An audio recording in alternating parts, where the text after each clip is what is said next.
오늘 함께 나눌 말씀은 마태복음 27장 55절부터 60절까지 말씀입니다. 마태복음 27장 55절부터 60절까지 말씀 같이 읽겠습니다. 예수를 섬기며 갈릴리에서부터 따라온 많은 여자가 거기 있어 멀리서 바라보고 있으니 그 중에는 막달라 마리아와 또 야고보와 요셉의 어머니 마리아와 또 세베대의 아들들의 어머니도 있더라. 저물었을 때에 아리마대 부자 요셉이라 하는 사람이 왔으니 그도 예수의 제자라.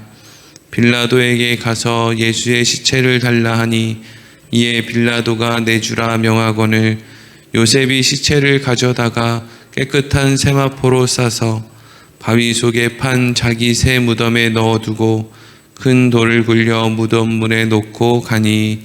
아멘. 오늘은 그도 예수님의 제자라 하는 제목으로 말씀을 나누도록 하겠습니다. 오늘 본문의 말씀에는 이제 두 부류에 있는 사람이 등장합니다. 하나는 예수님을 따랐던 여인들, 그리고 또 하나는 아리마대 사람 요셉처럼 또 은밀하게 예수님을 따랐던 그런 사람들의 모습이 등장을 합니다. 오늘 서두에 나오는 것은 갈릴리에서부터 예수님을 따랐던 여인들에 대한 기록이 있습니다. 우리 55절, 56절을 다시 한번 읽어보겠습니다. 시작. 예수를 섬기며 갈릴리에서부터 따라온 많은 여자가 거기 있어 멀리서 바라보고 있으니 그 중에는 막달라 마리아와 또 야고보와 요셉의 어머니 마리아와 또 세베대의 아들들의 어머니도 있더라. 아멘. 예수님께서 십자가를 지시고 또 고난을 당하시고 운명하시는 모든 순간 속에 갈릴리에서부터 온 여인들이 그 자리를 지키고 있었다. 그런데 그 가운데는 막달라 마리아라는 여인도 있었고 야고보와 요셉의 어머니 마리아 또 세베대의 아들들의 어머니도 있었다라고 기록을 하고 있죠. 여기에 있는 여인들, 특히 이 갈릴리 지역에서부터 예수님을 쫓아왔다라고 하는 이 갈릴리라고 하는 곳, 그리고 그곳에 있는 여인들은 정말 이 시대의 사람들이 아무것도 기대하지 않았던, 정말 의미 없는, 오늘날에도 여자들의 불평등하다 이런 걸 이제 오늘날에도 이야기를 하지만 2000년 전에 그것도 가장 배우지 못한, 가장 가난하기로 소문난 갈릴리 지역, 그 지역에서 예수님을 만난, 그러니까 대부분이 예수님을 따라온 여인들은 다 갈릴리 출신의 여인들이 많겠죠. 그런 여인들이 지금 예수님을 쫓아서, 하염없이 쫓아서 예수님이 걸어가시는 길에 예수님의 제자들만 같이 다니는 게 아니라 예수님의 제자들과 예수님이 앞장서서 가면 뒤에 수많은 여인들이 그렇게 예수님을 쫓아다녔는데, 그 여인들이 예루살렘 성에도 같이 오고 또 성전에서 말씀 전하실 때도 같이 있고, 그리고 예수님 십자가 지실 때도 운명하실 때도 다 그 자리에 있었다는 것이죠. 아마도 우리가 생각하기에 예수님의 제자라든지 아니면 예수님 주위에 있던 남자들, 예수님으로부터 뭔가 자기들의 유익을 좀 꾀하려고 했던 사람들은 그 예수님을 쫓아다니는 여인들을 볼 때마다 그런 생각을 했을 거예요. 저런 사람은 별로 필요 없는데,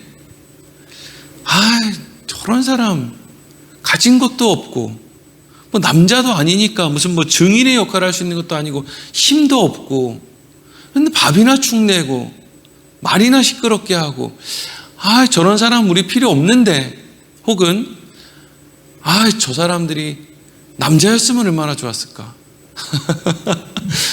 저 사람들이 갈릴리 출신이 아니라 좀 대단한 집안 출신의 여인들이면 또 얼마나 좋았을까. 이런 생각들을 아마도 예수님의 제자들이라든지 아니면 주위에 있던, 예수님 주위에 있던 남자들은 그런 생각을 한 번씩은 했을 거예요. 왜 그런 생각 있지 않습니까? 우리 교회에 저런 사람 필요 없는데 저런 사람 꼭 있어야 되나? 여러분, 희한한 게 개척교회는 희한하게 저런 사람 필요 없는데 이런 사람들만 1년 내내 온다는 거잖아요. 그렇죠? 정말 신앙생활 열심히 하고 충성하고 봉사하고 헌신하고 희생하는 사람들은 이미 그런 사람들이 없어도 되는 교회에 바글바글하고, 좀 그런 사람들이 좀 필요한 개척교회는 어떤 목사님이 그런 표현을 하더라고요. 우리 교회는 유리장 같은 사람들만 온다고. 그래서 듣기 좋으라고 한 말에도 상처받아서 그냥 떠날 준비를 하고 있는 사람들, 그런 사람들만 우리 교회에 오는 것 같다고. 살짝만 건드려도 깨질 것 같은 사람들만 우리 교회에 온다고. 그런 이야기 하는 그 목사님 본 적 있어요. 개척교회에 상처받은 사람들, 그냥 마음에 그냥 어떤 문제들이 있는 분들이 이제 온다는 이야기죠. 그런데 돌아보고 나니까 예수님을 따랐던 그 수많은 여인들, 힘이 없던 여인들, 그 여인들이 아무 의미가 없었던 것이 아니고요. 사실은 예수님의 제자 못지않은 역할을 감당했는데, 그러면 이 여인들이 감당했던 예수님의 제자들 못지않은 역할이 뭐냐? 목격자로서의 역할이란 말이에요. 목격자로서의 역할. 여러분, 예수님 제자들이 예수님 부활 승천하신 이후에 대단한 일 했습니까? 아니면 예수님이 공생의 기간에 뭔가 활동하실 때 예수님의 제자들이 대단한 일 했습니까? 사실 여러분, 예수님 제자들 그냥 예수님 쫓아다니면서 목격자 역할을 하는 거예요. 그래서 이후에 다른 사도들이라든지 바울이라든지 이런 사람들이 성경을 기록하거나 이렇게 할 때 예수님의 제자의 가장 큰 역할은요, 이렇게 쓴 글이 맞는지 맞지 않는지, 꾸며낸 건지 실제 있었던 일인지를 확인해주는, 그것을 읽어보고 맞아, 우리가 이 말에는 동의해 라고 하는 역할을 했던 것이 예수님의 제자들의 가장 큰 역할이었어요.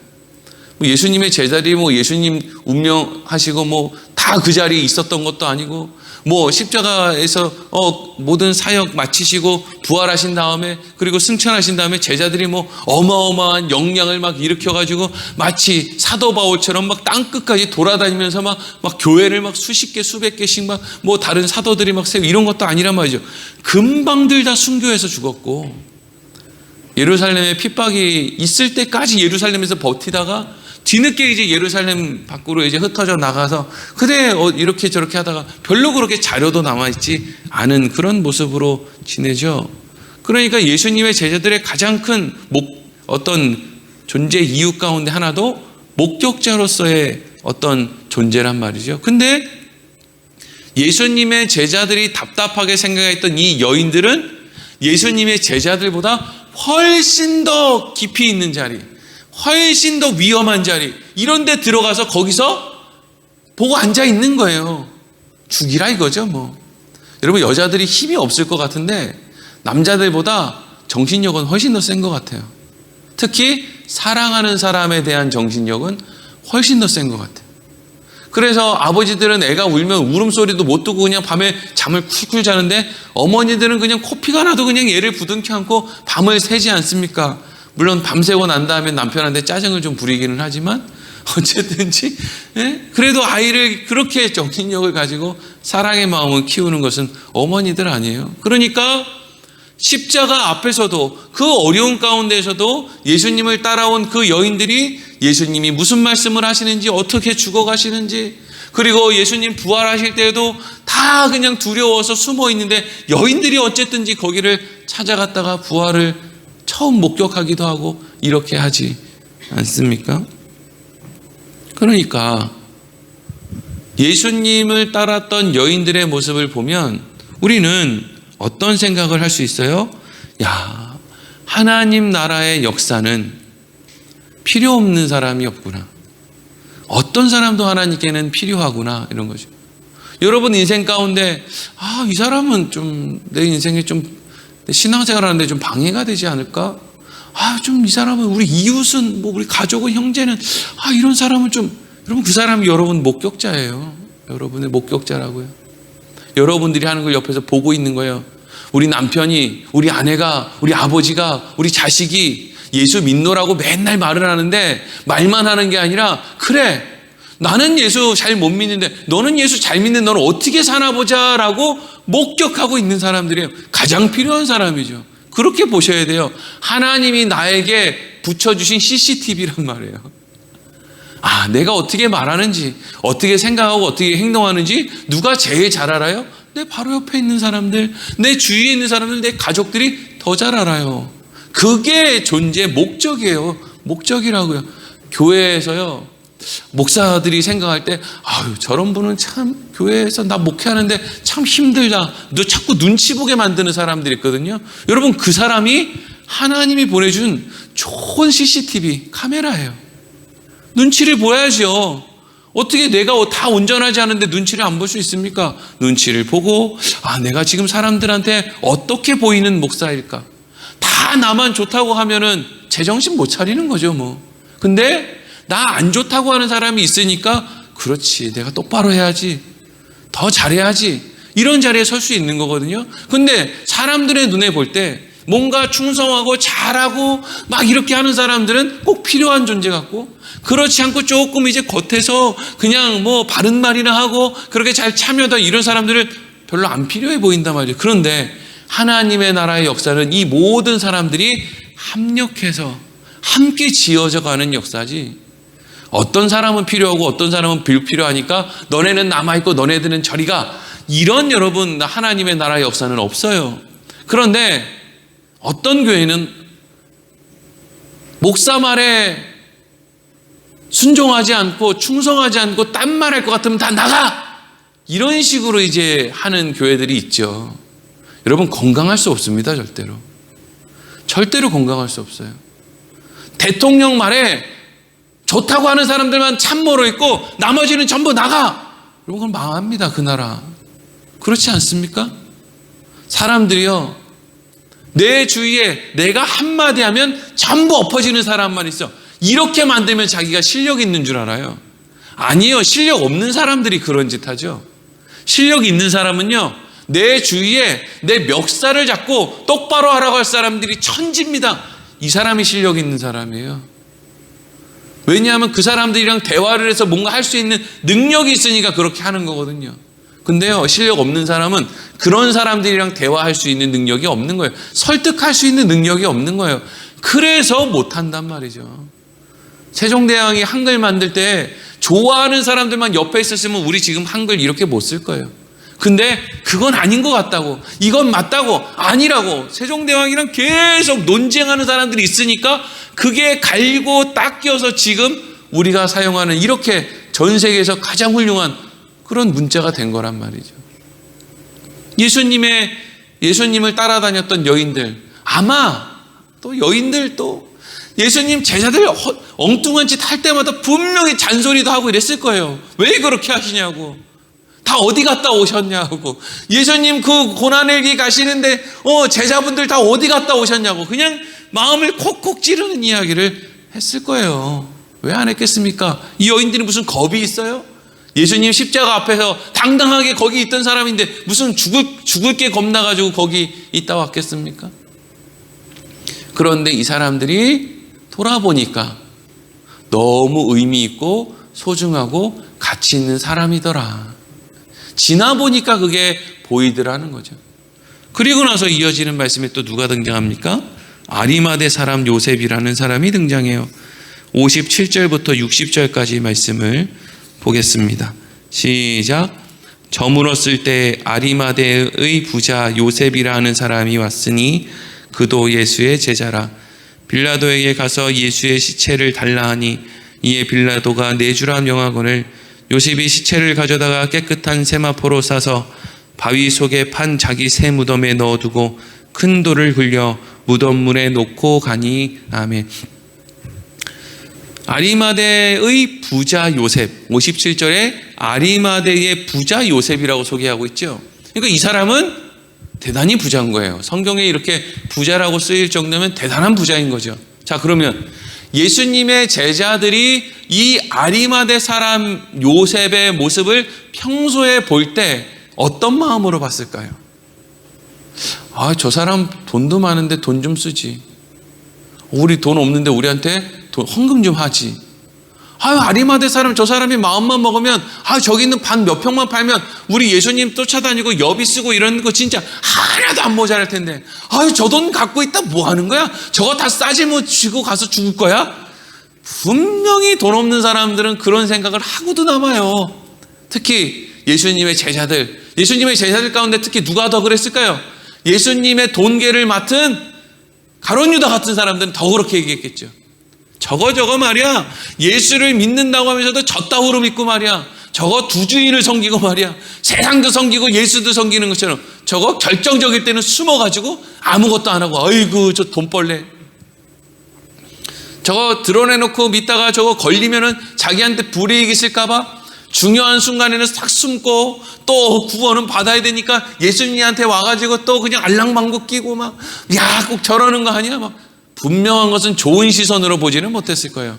어려운 사람들은 돈 있는 사람을 좋은 시선으로 잘 보지 않잖아요.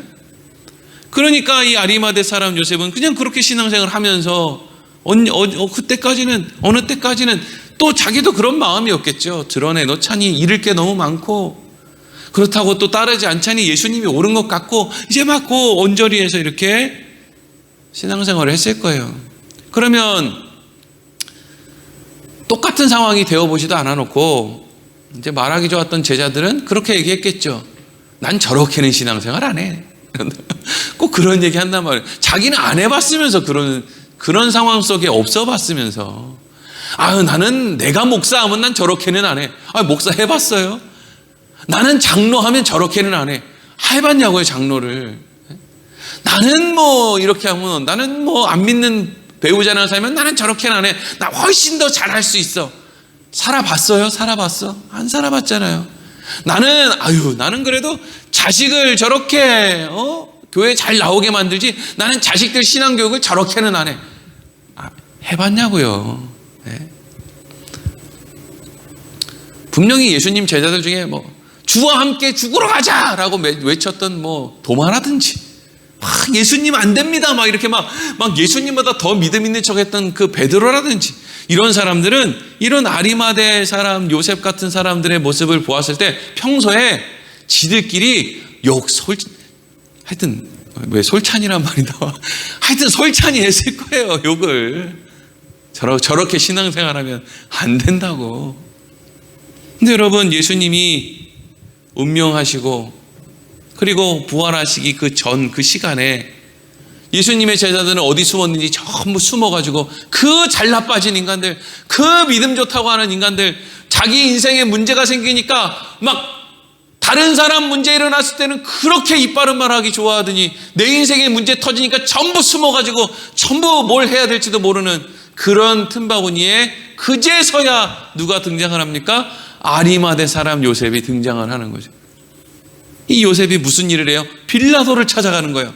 다 숨어있는 그 시간에, 로마 군병이라도 마주칠까 숨어있는 그 시간에 빌라도를 찾아가서 요셉이 뭐라고 합니까? 예수님의 시신을 제가 처리할 수 있게 주십시오. 이렇게 얘기한다는 거예요. 그러니까 이제까지 만약에 아리마대 사람 요셉이 정말 제자들이 보기에 좋은 그런 모습으로 드러내놓고 신앙생활을 했다면 아마 지금 이 시간에 빌라도를 찾아가서 예수님의 시신을 내어 달라는 이 요구를 못했을 거예요. 티가 안 났으니까. 막 예수님 쫓아다니던 어떤 열성 신자의 모습을 보이지 않았으니까. 이제서야 뭔가를 하는 거니까 이때 마침 그것을 할 수 있는 거죠. 그렇지 않습니까? 예수님 제자들처럼 행동했으면 지금 겁나가지고 같이 숨어 있겠죠. 근데 아리마대 사람 요셉은 그렇게 보여지지 않았다고요, 대외적으로. 그러니까 빌라도를 찾아가서 그것을 요구할 수 있었고요. 더 큰 것은 뭐냐면 더 큰 것은 드디어 하나님께서 빌라도라고 하는 사람의 마음에 마땅한 것을 생각할 수 있도록 은혜를 부어주시는 하나님의 역사가 이제 시작이 되었다라는 것을 알 수가 있는 거죠. 사실 여러분 예수님이 살아계실 때 예수님에게 잘 보이는 것과 예수님이 십자가에서 운명하신 다음에 예수님에 대해서 뭔가 호의를 베푸는 것은 천지차이입니다. 예수님이 살아있을 때는 예수님은 살아있는 권력이에요. 살아있는 권력. 예수님 십자가에서 운명한 다음에 예수님은요, 쪽박찬 권력이죠.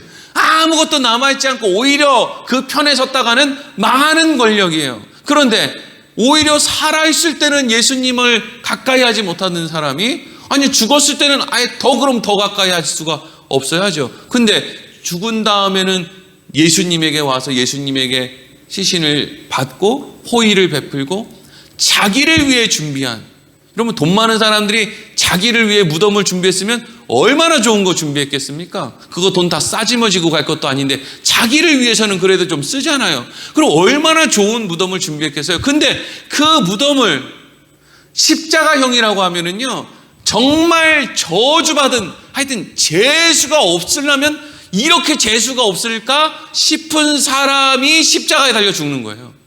그러니까 이런 사람의 시신을 자기가 쓰려고 했던 무덤에 이렇게 안치시킨다는 거는요, 우리 자손 대대로 재수 없다라고 하는 그런 선언이나 같은 그런 생각을 줄 수 있는 그런 일을 하는 거란 말이죠. 근데 지금 아리마대 사람 요셉이 이 모든 상황 속에서도 그래도 난 빌라도에게 찾아가겠어. 그래서 나는 예수님의 시신을 요구하고 그것 때문에 불이익이 생긴다면 난 그 불이익을 받겠어. 어마어마한 비용을 들여서 준비해 놓은 내 새 무덤에 예수님, 그 사람들이 재수없다고 손가락질하는 그 십자가에 달린 그 사형수의 시신을 내가 거기다 안치하겠어. 이 모든 결정이 다 아리마대 사람 요셉에게 누가 시켜서 하는 일이 아니란 말이죠. 그 안에 그런 마음이 생겼기 때문에 하는 거죠. 예수님께서 누가복음 12장 12절에 이런 말씀을 하세요. 마땅히 할 말을 곧 그때 너희에게 가르치시리라 하시니라. 아멘. 예수님 그때 되면 우리가 뭐 할 수 있습니까? 예수님 그때 되면 우리가 뭐 아무것도 못하는 거 아니에요? 아니, 그때가 되면 내가 너희에게 마땅히 너희에게 할 말을 가르치시니라 이래요. 그러면 할 말을 가르칠 것이다, 이 말은 무슨 뜻이겠어요? 붙잡혀 가면 우리 입술이 저절로 움직여가지고 야, 이 빌라도 나쁜 놈아, 이게 그냥 내 입에서 그냥 저절로 나온다는 얘기예요? 그건 내 말이 아니에요. 그걸 할 말을 가르쳐 준다고 생각하면 안 돼요. 그건 그냥 내 입술이 그냥 기계적으로 움직이는 거지, 그건 내 게 아니죠. 할 말을 우리에게 가르친다는 건요, 마땅한 생각을 우리에게 하게끔 하신다는 거예요. 그래서 그 생각을 근거로 한 말을 우리가 할 수 있도록 하신다는 거죠. 누가요? 성령님이요. 성령님이 마땅히 우리에게 할 말을 가르친다라는 것은 마땅히 우리가 해야 될 생각을 하게끔 성령님이 우리에게 그 생각을 넣어주신다는 거예요. 마치 이런 생각이죠. 주일날 교회 가야 되는데 나 자꾸 교회 이거 빠지면은 나중에는 완전히 떠나게 될 텐데 안 되겠다. 내가 오늘은 30분 일찍 가야지. 이런 생각 말이에요. 이런 생각을 성령님이 우리에게 주신다고요. 빌라도를 찾아가야지. 아리마대 사람 요셉이 마음 가운데 계속 그 생각이 드는 거예요. 내가 살았을 땐 예수님한테 못했는데 내가 이거 안 하면 내가 죽을 때까지 후회하지. 내가 지금 가가지고 빌라도에게 이렇게 요구해야지. 이것 때문에 내가 손해봐봐야 얼마나 손해보겠나. 그 마음이 그 안에 드는 거예요. 예수님 운명하신 다음에 그러한 일들이 일어나기 시작했다 하는 것이죠. 여러분, 오늘 말씀을 통해서 우리가 무엇을 알 수 있죠? 하나님 나라의 역사는 우리의 생각과는 전혀 다르는구나. 우리가 필요하다고 생각하는 사람이 실제로는 별 필요가 없고, 저 사람이 필요가 있을까라고 싶은 사람들이 희한하게 저 사람이 필요하고, 야, 저 사람 돈 저거 갖고 있다 뭐 하나? 다 싸질머지고 가나? 어이구, 저거 맨날 자랑이나 하고 아무런 쓸모없네 라고 했던 아리마대 사람 요셉 같은 사람이 어떤 때가 되니까 또 가장 중요한 일에 또 쓰임을 받는, 이 때를 위해서 하나님이 아리마대 사람 요셉을 그렇게 준비시켜 놓으셨구나. 아리마대 사람 요셉이 한 그 일을요, 구약 성경에서부터 예언하고 있잖아요. 예수님 부자의 묘에 들어가신다는 예언이 구약에서부터 있다고요. 참, 하나님이 하시는 일을 우리가, 정말 하찮은 우리가 도대체 뭐라고, 하나님 왜 이건 이렇게 하십니까? 라고 하는 말을 하나. 참 우리 인생 가운데 할 수 있는 일은 오직 하나님의 선하심, 신실하심을 믿는 것밖에는 없구나 하는 것을 오늘 말씀을 통해서 또한 우리가 알게 되는 것이죠. 기도하겠습니다.